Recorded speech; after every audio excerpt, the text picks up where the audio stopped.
Tanggal 17 April tahun 1945, Yesus bersama para muridnya di suatu tempat yang sangat bergunung-gunung. Jalannya jelek dan kasar dan para rasul yang lebih tua bergerak maju dengan susah payah. Yang lebih muda, sebaliknya, amat gembira ria sekeliling Yesus, mereka memanjat dengan lincah, sambil bercakap satu sama lain. Kedua sepupu, anak-anak Zebedes dan Andreas sangat senang atas gagasan pulang kembali ke Galilea, dan sukacita mereka begitu rupa hingga mempesonakan juga Iskariot, yang untuk beberapa waktu lamanya dalam keadaan mental yang luar biasa. Dia hanya mengatakan, "Guru, saat Paskah, ketika kita pergi ke Bait Allah, maukah engkau kembali ke Keriot? Ibuku selalu berharap bertemu dengan engkau. Dia menyampaikan pesan kepadaku, dan juga orang-orang desa, tentu saja. Sekarang, bahkan andai kita ingin pergi, cuacanya terlalu tidak bersahabat untuk menempuh jalan-jalan yang tak dapat dilewati itu. Lihat betapa menyusahkannya bahkan di sini. Dan tanpa tekanan itu, aku tidak akan berangkat melakukan perjalanan ini." Tapi kita tak dapat tinggal lebih lama lagi. Yesus menjadi diam dan termenung. Dan sesudahnya, "Aku maksud waktu Paskah, akankah kita dapat pergi? Aku ingin menunjukkan grotomu kepada Yakobus dan Andreas," kata Yohanes. "Apakah kau sudah lupa betapa Betlehem mengasihi kita?" tanya Iskariot. "Bukan, betapa mereka mengasihi Guru." "Tidak, tapi aku bisa pergi bersama Yakobus dan Andreas. Yesus bisa tinggal di Yuta atau di rumahmu." "Ya, aku suka itu. Maukah kau datang, Guru? Mereka akan pergi ke Betlehem, dan engkau akan tinggal bersamaku di Keriot. Engkau belum pernah sendirian bersamaku, dan aku sangat ingin memiliki engkau sepenuhnya untuk diriku sendiri. Apakah kau cemburu? Tidak tahukah kau bahwa aku mengasihi kalian semua tepat sama? Tidakkah kau pikir bahwa aku bersama kalian semua, juga saat aku kelihatannya jauh? Aku tahu bahwa engkau mengasihi kami. Jika engkau tidak mengasihi kami, engkau akan jauh lebih keras, setidaknya terhadapku. Aku percaya bahwa rohmu selalu mengawasi kami. Tapi kami bukan hanya roh. Ada manusia, dengan kasih manusia, keinginannya, penyesalannya. Yesus, aku tahu bahwa aku bukanlah dia yang membuatmu paling bahagia. Tapi aku percaya bahwa engkau tahu betapa inginnya aku menyenangkanmu dan betapa aku menyesali semua saat di mana aku kehilangan engkau karena kemalanganku. Tidak, Yudas, aku tidak kehilangan kau. Aku lebih dekat kepadamu dibandingkan kepada yang lainnya justru karena aku tahu siapa engkau." "Siapa aku, Tuhanku? Katakanlah padaku. Tolonglah aku memahami siapa aku. Aku tidak mengerti diriku sendiri. Aku kelihatan seperti seorang perempuan yang aneh perangainya akibat kehamilannya. Aku menginginkan keduanya, baik hal-hal kudus maupun hal-hal jahat. Kenapa? Siapa aku ini?" Yesus menatap padanya dengan ekspresi yang tak terpahami. Ia sedih, tapi kesedihannya berbaur dengan belas kasihan. Dengan belas kasihan yang begitu besar, ia kelihatan bagai seorang dokter yang mencermati keadaan seorang pasien dan tahu bahwa si pasien tak dapat pulih kesehatannya. Tapi ia tidak berbicara. "Beritahu aku, Guru, pendapatmu akan menjadi yang paling tidak keras terhadap Yudas yang malang. Bagaimanapun, kita semua bersaudara. Tidak mengapa jika mereka tahu seperti apa aku. Sebaliknya, jika mereka mendengar pendapatmu tentang aku, mereka akan mengubah sikap dan akan menolongku." Ya kan? Yang lain merasa malu dan tidak tahu harus berkata apa. Mereka saling menatap, mereka menatap Yesus. Yesus menarik Iskariot mendekati dirinya, ke tempat di mana sepupunya Yakobus tadi berada, dan berkata, "Kau hanya kacau. Kau memiliki semua unsur terbaik, tapi tidak tertata dengan baik, dan sedikit saja angin sepoi-sepoi akan merusakkannya. Baru saja kita melewati ngarai itu dan kepada kita diperlihatkan kerusakan yang diakibatkan oleh air, tanah dan pepohonan ke atas rumah-rumah malang yang ada di desa kecil sana. Air, tanah dan pohon adalah hal-hal yang berguna dan terberkati, ya kan? Dan meski begitu, semuanya itu menjadi kutuk di sana. Kenapa? Sebab air tidak memiliki aliran yang pasti. Tetapi, juga karena kemalasan manusia, air telah menggali berbagai saluran, seturut pergerakannya. Hal itu baik-baik saja sepanjang tidak ada badai. Air jernih yang mengirigasi gunung dalam begitu banyak aliran-aliran kecil tampak bagai karya seorang pengrajin perhiasan, bagai kalung-kalung berlian atau jamrud, seturut apakah aliran itu merefleksikan terang atau bayang-bayang hutan. Dan manusia menyukainya, sebab aliran-aliran yang membual itu berguna bagi ladangnya. Juga tanam-tanaman menjadi asri, mereka telah ditanam oleh angin yang bermain-main, dengan dedaunan dan dahan-dahan yang ajaib, dan telah menyisakan area lapang luas yang terpapar matahari. Juga tanah lembut yang indah, tanah telah diendapkan di sana oleh, siapakah gerangan yang tahu banjir jauh mana di antara lekak-lekuk gunung, dan sangat subur untuk bercocok tanam. Tapi ketika badai datang sebulan yang lalu, aliran-aliran alam itu bersatu padu dan meluap dalam suatu cara yang tak biasa sepanjang aliran yang berbeda, sembari menyapu tanam-tanaman dan menyeret tanah turun ke lembah. Andai air telah diurus dengan suatu cara yang tertib, andai pepohonan dikelompokkan bersama dalam hutan-hutan, andai tanah dirawat dengan suatu metode perlindungan yang sesuai, maka ketiga unsur yang baik itu, kayu, air dan tanah tidak akan menjadi biang kerusakan dan kebinasaan desa kecil itu. Kau memiliki inteligensi, keberanian, pendidikan, kesiapan, penampilan yang baik dan sangat banyak atribut lainnya. Tapi semuanya tak terorganisir baik dalam dirimu dan kau membiarkannya seperti apa adanya.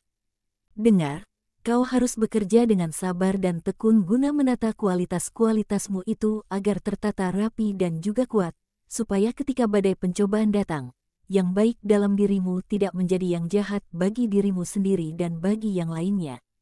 Engkau benar, Guru. Terkadang aku diguncang badai dan semuanya menjadi kacau. Dan engkau katakan bahwa aku dapat. Kehendakmu adalah segalanya, Yudas. Tapi ada pencobaan-pencobaan yang begitu kuat. Kita menyembunyikan diri kita sendiri sebab kita takut dunia dapat membacanya pada wajah kita. Dan itulah kesalahannya. Itulah tepatnya saat di mana kau seharusnya tidak menutup diri. Tapi kau harus mencari dunia orang-orang baik, guna dibantu oleh mereka. Suatu demam diringankan juga oleh kontak damai orang-orang baik. Dan kau sepatutnya mencari juga dunia mereka yang mengkritikmu. Sebab, kesombongan yang mendorong kita untuk menyembunyikan diri agar supaya jiwa-jiwa kita yang dicobai tidak dibaca, merupakan suatu reaksi kelemahan moral kita. Dengan begitu kau tidak akan jatuh. Engkau pergi ke padang gurun. Sebab aku dapat melakukannya. Tapi celakalah mereka yang sendirian, terkecuali dalam kesendiriannya mereka adalah yang banyak melawan yang banyak. Bagaimana? Aku tidak mengerti. Banyak keutamaan melawan banyak pencobaan.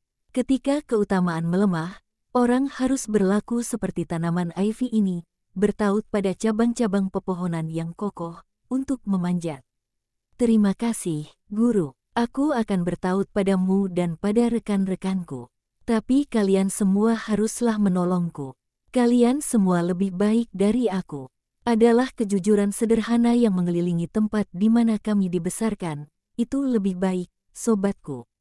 Tapi sekarang kau bersama kami dan kami mengasihimu. Kau akan lihat, aku tak hendak mengkritik Yudea.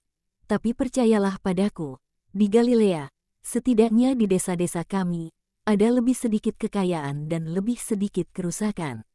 Tiberias, Magdala dan tempat-tempat kesenangan lainnya, tidak jauh dari kerusakan. Tapi kami hidup dengan jiwa sederhana, kami, yang mungkin juga kasar, jika kau mau menyebutnya begitu, tapi aktif dan merasakan bahagia kudus dalam apa yang telah dianugerahkan kepada kami oleh Allah, kata Yakobus Alfeus.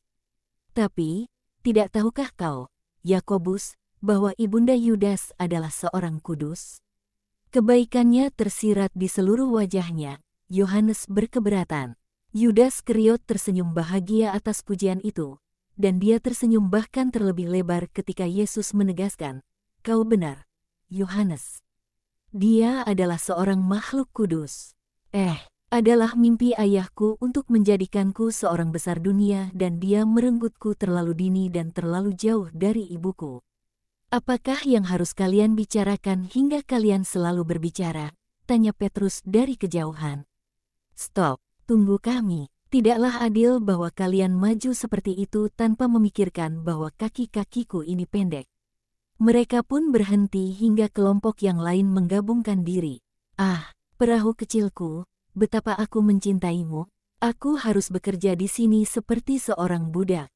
Apakah yang sedang kalian bicarakan? Kami sedang berbicara mengenai apa-apa yang diperlukan untuk menjadi baik, jawab Yesus. Dan engkau tidak mengatakannya padaku, Guru.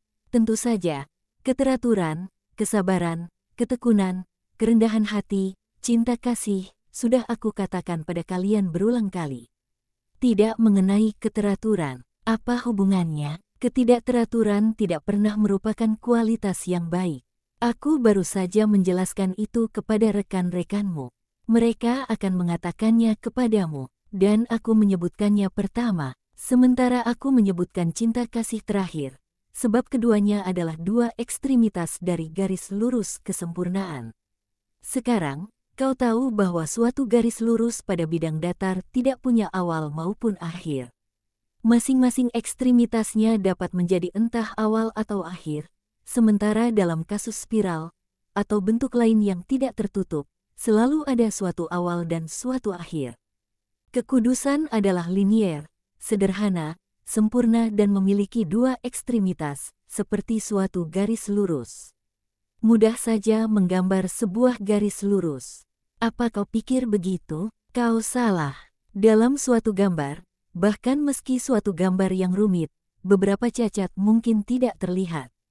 Tapi suatu kesalahan langsung terlihat dalam sebuah garis lurus, entah dalam hal kemiringan atau ketidakmantapannya. Yosef, ketika ia mengajariku pertukangan, sangat peduli bahwa papan harus lurus dan dengan sangat tepat ia biasa mengatakan, "Lihat, nak, suatu cacat mungkin tidak terlihat dalam suatu dekorasi atau karya pilin, sebab mata, terkecuali sangat ahli, jika mata mengamati satu titik, maka ia tidak melihat yang lain. Tapi jika suatu papan tidak selurus seharusnya, maka bahkan karya yang paling sederhana pun hasilnya tidak akan memuaskan, misalnya meja sederhana untuk seorang petani. Meja itu akan menjadi miring atau akan goyah. Meja itu hanya bagus dijadikan kayu api. Kita dapat katakan bahwa yang sama berlaku bagi jiwa-jiwa.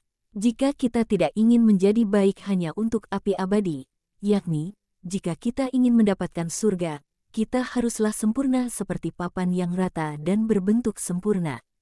Barang siapa memulai karya rohaninya dengan suatu cara yang tidak lurus, memulai dengan hal-hal yang tidak berguna, melompat dari satu ke lain hal, bagai seekor burung yang gelisah, akan berakhir dengan tidak dapat menggabungkan berbagai bagian berbeda dari karyanya.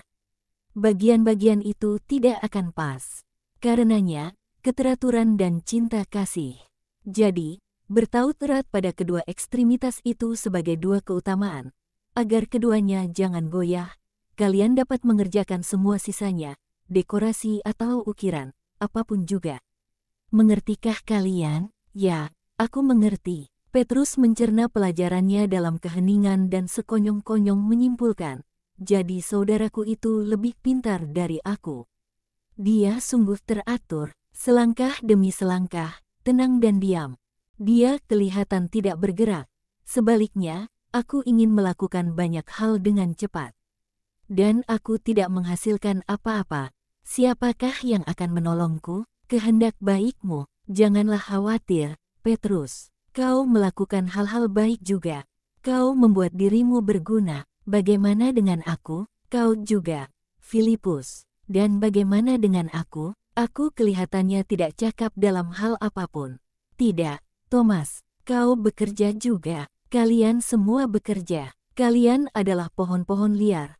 Tapi cangkokannya akan secara perlahan namun pasti mengubah kalian dan kalian adalah sukacitaku. Itulah engkau. Kami sedih dan engkau menghibur kami. Kami lemah dan engkau menguatkan kami. Kami takut dan engkau menyemangati kami. Engkau selalu siap dengan nasihat dan penghiburan untuk setiap orang dan untuk setiap perkara. Bagaimana engkau dapat selalu siap dan sangat baik, Guru? Sahabat-sahabatku, itulah sebabnya mengapa aku datang, dengan tahu apa yang harus aku temukan dan tahu apa yang harus aku lakukan. Andai orang tidak punya khayalan, orang tidak mengalami kekecewaan dan dengan demikian orang tidak kehilangan antusiasme. Dan orang bergerak maju. Ingatlah itu ketika kalian, juga, akan harus berkarya atas manusia hewani demi menjadikannya manusia rohani.